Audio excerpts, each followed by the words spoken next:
اگر تم نے طویل عرصے تک صبر کیا ہے، اگر تم نے خاموشی سے اپنے آنسو اپنے رب کے سامنے بہائے، اگر تم نے ہر مشکل میں بھی اللہ پر بھروسہ نہیں چھوڑا، تو امید کا دامن مضبوطی سے تھامے رکھو۔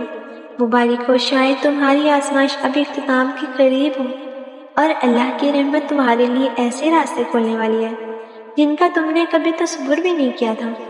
زندگی میں ایسے لمحے آتے ہیں جب انسان کو لگتا ہے کہ اب مزید برداشت ممکن نہیں، لیکن یہی وہ وقت ہوتا ہے جب بندہ اپنے رب کے سب سے زیادہ قریب ہوتا ہے۔ اللہ کسی بھی صبر کرنے والے کی محنت، دعا اور آنسو ضائع نہیں کرتا۔ ہر لمحہ اس کے علم میں ہے اور ہر تکلیف اس کی نگاہ میں ہے۔ یاد رکھو، جو وقت تم نے صبر میں گزارا وہ کبھی ضائع نہیں گیا۔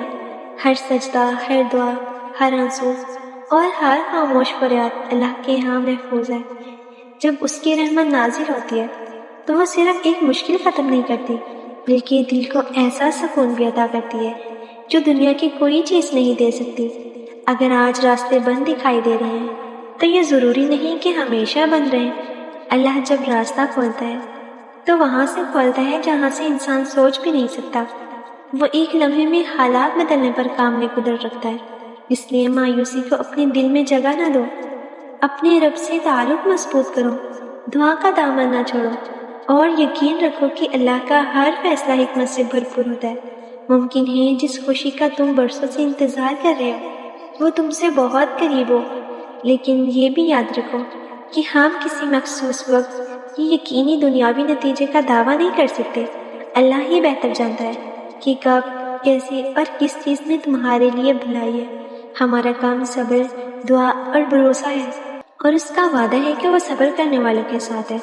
اپنے دل سے یہ بات کبھی نہ نکالو کہ اللہ تمہیں دیکھ رہا ہے۔ وہ تمہاری خاموش دعائیں بھی سنتا ہے، تمہاری تھکن کو بھی جانتا ہے، اور تمہارے لیے وہی فیصلہ کرتا ہے جو تمہارے حق میں بہتر ہو۔ اس لیے امید کے ساتھ آگے بڑھو، تمہاری کہانی ابھی ختم نہیں ہوئی۔ اگر تم نے اللہ پر بھروسہ قائم رکھا ہے تو ہر آزمائش تمہیں اس کے مزید قریب لے جائے گی، اور اس کی رحمت تمہیں ایسے سکون سے نواز سکتی ہے جس کا تم نے کبھی تصور بھی نہ کیا ہو۔ اگر آپ کو یہ ویڈیو پسند آئے تو ویڈیو کو لائک اور چینل کو سبسکرائب ضرور کریں۔ شکریہ۔